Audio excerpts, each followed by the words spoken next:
राधे राधे मित्रों, अपना भक्ति चैनल में आप सभी का स्वागत है। आज मैं आपके लिए लेकर आई हूँ दीपावली की कथा। तो सबसे पहले हम लक्ष्मी पूजन की सामग्री देख लेते हैं। और कथा देखने से पहले अगर आप मेरे चैनल पर नए हैं तो प्लीज़ मेरे चैनल को सब्सक्राइब कर लीजिएगा और वीडियो पसंद आए तो लाइक करना ना भूलिएगा और जैसे अपने दोस्तों को भी शेयर करिएगा। तो चलिए हम सुनते हैं दीपावली की कथा। तो लक्ष्मी माँ के पूजन के लिए सामग्री है केसर, रोली, चावल, पान, दूध, खीर, बतासे, सिंदूर, मेवा, मिठाई, दही, गंगाजल, सुपारी और 1 लोटा जल, अगरबत्ती, रुई, घी, दीपक, कलावा, दिया सलाई और 1 नारियल। एक थाल में भूमि शुद्ध करके नवग्रह बनाइए। सोना, रुपया, चांदी या फिर श्री लक्ष्मी जी, गणेश जी व सरस्वती जी, श्री महेश जी आदि देवता को स्थान दीजिए। यदि कोई धातु की मूर्ति हो तो उसको साक्षात रूप में मानकर पहले उसे दूध और फिर दही और फिर गंगाजल से स्नान करा के साफ वस्त्र पहनाकर स्थान दे और फिर दूध, दही व गंगाजल, चीनी, बतासे डालकर पूजन के बाद उसको चरणामृत दे। घी का दीपक जलाकर पूजन आरंभ करें। तो चलिए दीपावली की कथा को प्रारंभ करते हैं। एक दिन शौनकादि ऋषि ने सनत कुमार से पूछा, हे भगवान, दिवाली के अवसर पर श्री लक्ष्मी जी के साथ अन्य देवी देवताओं का पूजन क्यों किया जाता है, जबकि दिवाली का पर्व विशेषता लक्ष्मी का पूजन है। ऋषियों ने इस शंका को सुनकर सनत कुमार जी से कहने लगे, हे ऋषि, समय पाकर जब दैत्यराज बलि ने अपने भुजबल से अनेक देवताओं को बंदी बना लिया तो कार्तिक के अमावस्या के दिन स्वयं विष्णु भगवान ने वामन रूप धारण कर उन्हें बांध लिया और समस्त बंदी बनाए गए देवताओं को कारागृह से मुक्त किया।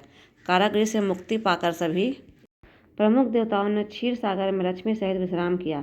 इसी कारण दिवाली के दिन लक्ष्मी पूजन के साथ देवताओं के पूजन तथा शयन की भी व्यवस्था करनी चाहिए। ऐसा करने से लक्ष्मी अन्य देवताओं के साथ वहीं विश्राम करेगी। लक्ष्मी जी तथा देवताओं के शयन के लिए शैया बिछानी चाहिए, जिसको कि किसी प्राणी के लिए उपयोग न किया गया हो।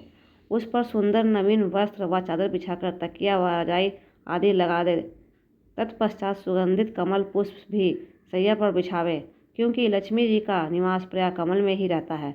हे ऋषियों, इस प्रकार विधि पूर्वक श्रद्धा युक्त हो देवताओं व भगवती लक्ष्मी की पूजा से वे अस्थायी निवास करती है।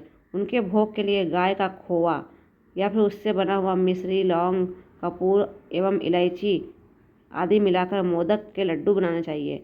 ऋषियों ने पुनः प्रश्न किया, हे ऋषियों, राजा बलि ने लक्ष्मी जी अथवा देवताओं को अपने वश में कर लिया तो फिर लक्ष्मी जी ने उनका त्याग क्यों किया? सनत कुमार जी ने उत्तर दिया, हे ऋषियों, एक बार जब देवराज इंद्र से भयभीत होकर राजा बलि कहीं जा छिपा तो इंद्र ने उसे ढूंढने का प्रयत्न किया। तब इंद्र ने देखा कि बलि एक खाली घर में गधे का रूप बनाकर समय व्यतीत कर रहा है।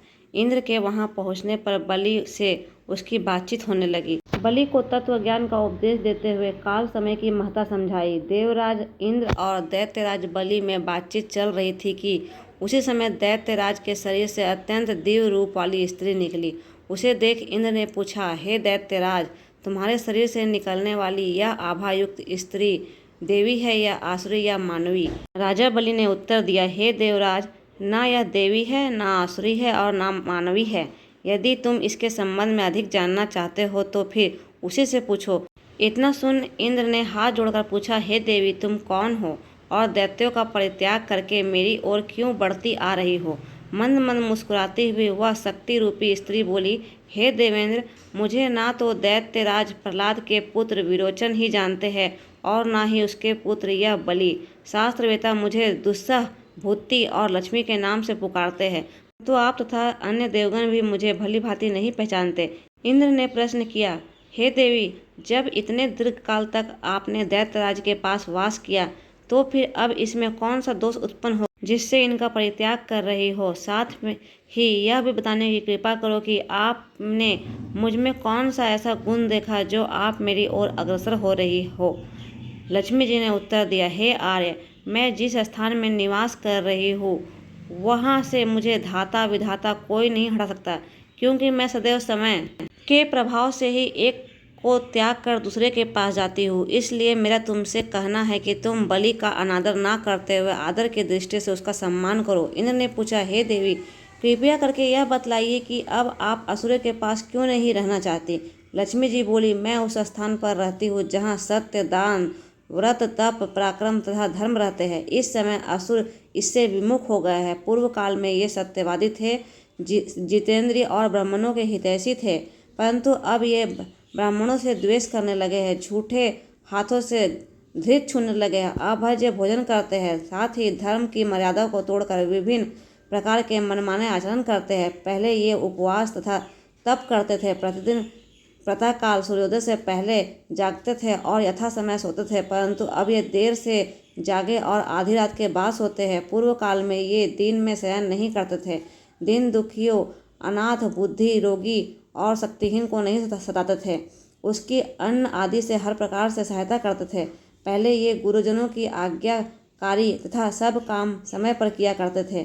उत्तम भोजन बनाकर केवल अकेले ही नहीं बल्कि दूसरों को खिलाकर बाद में स्वयं खाते थे। प्राणी मात्र को समान समझते हुए सरलता, चतुरता, सौहार्द, उत्साह, निरहंकार, सत्य, क्षमा, दया, दान, तप एवं वाणी में सरलता आदि सभी गुण विद्यमान थे। मित्रों ही आलस्य, निद्रा, अप्रसन्नता, असंतोष, कामुकता तथा विवेकहीनता आदि दुर्गुणों की एकता बढ़ गई है। अब इनकी सब बातें नियम के विरुद्ध होने लगी है। बड़े बूढ़ों का सम्मान व आज्ञा का पालन न कर उनका अनादर करते हैं। गुरुजनों के आने पर आसन छोड़कर खड़े नहीं होते हैं। संतान का शास्त्रोक्त विधि से पालन पोषण नहीं करते हैं। इन सभी कारणों से शरीर एवं चेहरे की कांति क्षीण हो रही है। पर स्त्री गमन और स्त्री हरण, जुआ, शराब, चोरी आदि दुर्गुण अधिक आ जाने के कारण इसकी धार्मिक आस्था कम हो गई है। अतः हे देवराज, मैंने निश्चय किया है कि अब इनके घर में वास नहीं करूंगी। इसी कारण दैत्यों का परित्याग करके मैं तुम्हारी ओर आ रही हूँ, इसलिए तुम प्रसन्नतापूर्वक मुझे अंगीकृत करो। जहाँ पर मेरा वास होगा वहाँ पर आशा, श्रद्धा, धृति, शांति, जय, क्षमा और विजिति, संगीत, यह 8 देवियाँ भी निवास करेगी। अब समस्त देवताओं के अंदर धार्मिक भावना अधिक बढ़ गई है, इसलिए अब मैं तुम्हारे यहाँ ही निवास करूंगी। यह सुनकर देवराज इंद्र शक्ति रूप लक्ष्मी का हार्दिक स्वागत किया और उसी समय अन्य देवतागण भी उनके दर्शनार्थ आकर उपस्थित हुए और विविध प्रकार से स्तुति करने लगे तथा गाजे बाजे के साथ उन्हें स्वर्ग ले गया। सनत कुमार जी कहते हैं कि हे ऋषियों, बस उसी समय से संसार में धर्म तथा सुख शांति की भावना देवी भगवती की कृपा से जागृत हो गई। बोलिए लक्ष्मी माता की जय।